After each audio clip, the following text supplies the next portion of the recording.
Dears, welcome to Xylem learning. മക്കളെ, Rima miss ആണ് കേട്ടോ. അപ്പോൾ നമുക്ക് കുറച്ച് പഠിക്കാനുള്ള ടിപ്സ് ആയിട്ടാണ് മിസ് വന്നിട്ടുള്ളത്. നോക്കിയോ, എഫക്റ്റീവ് ടിപ്സ് ഫോർ സ്റ്റഡി. എങ്ങനെ നമുക്ക് എന്താണ് അടിപൊളിയായിട്ട് എഫക്റ്റീവായിട്ട് പഠിക്കാൻ പറ്റും നോക്കാം. എടാ, ആദ്യം ചെയ്യേണ്ടത് ഒന്നുമല്ല, ഒരു പ്ലാനിങ് ഉണ്ടായിരിക്കണം. പ്ലാനിങ് എന്ന് പറഞ്ഞാൽ എന്താ? നമുക്ക് എല്ലാത്തിനും ഒരു പ്ലാനിങ്. അപ്പോൾ നിങ്ങൾ പെട്ടെന്ന് കയറിച്ചാ നിങ്ങൾക്ക് തോന്നുന്ന സമയത്ത് പോയി പഠിക്കുക വിചാരിച്ചോ?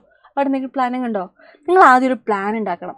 ഏത് സമയത്ത് പഠിക്കണം, എത്ര മണിക്കൂർ പഠിക്കണം, എത്ര സമയത്ത് കിടന്നുറങ്ങണം, എത്ര സമയത്ത് ഫുഡ് കഴിക്കണം, ഇതൊക്കെ ഒരു പ്ലാനിങ് ആക്കി എടുക്കുക. അതായത് നിങ്ങളിപ്പോൾ പറയാണ് ദിവസം ഒരു 4 മണിക്കൂർ പഠിക്കണം. അതിന് നിങ്ങൾ എന്താ ആദ്യം ഒരു പ്ലാനിങ് ഉണ്ടാക്കി വെക്കുക. അല്ലാണ്ട് പെട്ടെന്ന് നിങ്ങൾക്ക് തോന്നുമ്പോൾ പോയി പഠിക്കുന്ന ആ ഒരു പരിപാടി നിർത്തിക്കളയുക. എന്താ പ്ലാനിങ് ആക്കുക. അതായത് ഇന്ന സമയത്ത് പഠിക്കണം, ഇത്ര മണിക്കൂർ പഠിക്കണം എന്നൊക്കെ എന്താ ജസ്റ്റ് ഒരു പ്ലാനിങ് ഉണ്ടാക്കിയെടുക്കുക ആദ്യം. ഓക്കെ, ദെൻ രണ്ടാമത്തത് ഫൈൻഡ് യുവർ ഓൺ സ്റ്റൈൽ.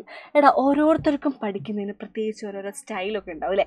ചിലർക്ക് എന്താണ് ഭയങ്കര ഒച്ച വെച്ചിങ്ങനെ ഫുൾ വോളിയത്തിൽ പറഞ്ഞ് പഠിക്കുന്നതായിരിക്കും ഇഷ്ടം. അല്ലെങ്കിൽ ചിലർക്ക് മനസ്സിൽ വായിക്കുന്നതായിരിക്കും ഇഷ്ടം.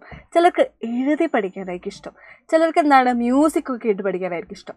ചിലർക്ക് എന്താ കൂട്ടം, അതായത് ഗ്രൂപ്പ് സ്റ്റഡി ആയിരിക്കും ഇഷ്ടം. ഓരോരുത്തർക്കും ഓരോ സ്റ്റൈലുണ്ട്. അവർക്കെന്താ ഓരോരുത്തർക്കും ഓരോരുടേതായ ഇഷ്ടങ്ങളുണ്ട്. അതുപോലെ എന്താണ് ഫൈൻഡ് യുവർ ഓൺ സ്റ്റൈൽ. നിങ്ങൾക്ക് ഇഷ്ടമുള്ള ശൈലി, നിങ്ങൾക്ക് എങ്ങനെയാണോ കംഫർട്ടബിൾ, പഠിക്കാൻ എങ്ങനെയാണോ കംഫർട്ടബിൾ, ആ ഒരു സ്റ്റൈല് നിങ്ങൾ ഫോളോ ചെയ്യുക. അതാണ് വേണ്ടത്. ഓക്കെ, ദെൻ ലാസ്റ്റ് വൺ മക്കളെ, ഷോർട്ട് നോട്ട്. നമ്മൾ എന്താണോ പഠിക്കുന്നത്, നമുക്ക് ഓരോ കാര്യങ്ങളൊക്കെ പഠിക്കാനുണ്ടാവും. ഇപ്പോൾ സോഷ്യലിനെ സംബന്ധിച്ച് എന്താ, നമുക്ക് കുറേ കാര്യങ്ങൾ പഠിക്കാനുണ്ടാവും അല്ലേ? അത് ആദ്യം എന്ന് വെച്ചാൽ എസ്സേ പോലെ ഇങ്ങനെ എഴുതി പഠിക്കല്ലേ വേണ്ടത്.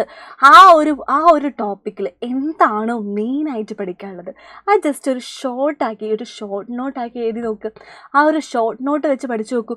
ഇപ്പോൾ ഈ എക്സാമിൻ്റെ തലേന്ന് എന്താ, നിങ്ങൾ ഓരോ ഭാഗം പഠിച്ചു കഴിയുമ്പോഴും അതിൻ്റെയൊക്കെ ഒരു ഷോർട്ട് നോട്ട് ഉണ്ടാക്കിക്കുക. അപ്പോൾ എന്താ നിങ്ങൾ ചെയ്യേണ്ടത്, ആ എക്സാമിൻ്റെ തലേന്ന് ജസ്റ്റ് ഒന്ന് വായിച്ചു നോക്കിയാൽ മതി. കാരണം അത് വായിച്ചു നോക്കി നമുക്കറിയാം ആ ഒരു ഭാഗത്ത് ഇതാണ് പറഞ്ഞത്, ഈ ഒരു സംഭവമാണ് അവിടെ പറഞ്ഞിട്ടുള്ളതെന്ന് നമുക്ക് മനസ്സിലാവില്ലേ? ആദ്യം നിങ്ങൾ എന്താ ചെയ്യുന്നത്, പ്ലാൻ ചെയ്യുക. രണ്ടാമത്തെ എന്താ, നിങ്ങളതായ സ്റ്റൈലിൽ പഠിക്കുക. ദെൻ ഷോർട്ട് നോട്ട് ഇമ്പോർട്ടൻ്റ് ആണ് കേട്ടോ. അതായത് ഈ ഷോർട്ട് നോട്ട് ആയിരിക്കും നമ്മൾ എക്സാമിൻ്റെ തലേന്നൊക്കെ തുറന്നു നോക്കുക. അപ്പോൾ ഓരോന്നിലും ഓരോ കീ പോയിന്റ്സ് ഉണ്ടാവും.